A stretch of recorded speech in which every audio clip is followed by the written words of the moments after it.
Ôn ơi bài cọ thân hai mà prao nó bài cọ thân con nặng bài cái chọc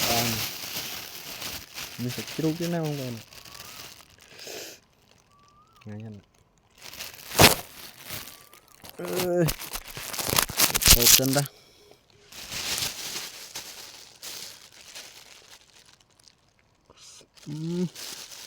sao bài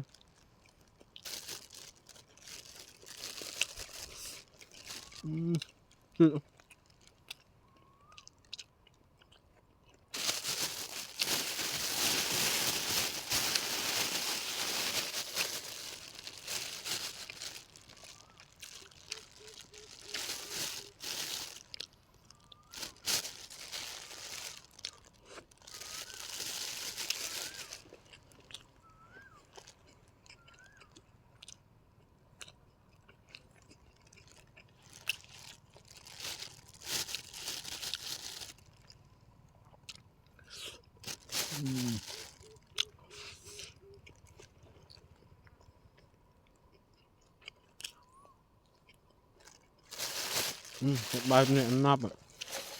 ăn nắp dạ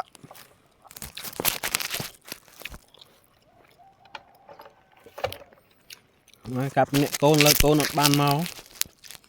con vô lực tơ lông kia nó tại anh thôi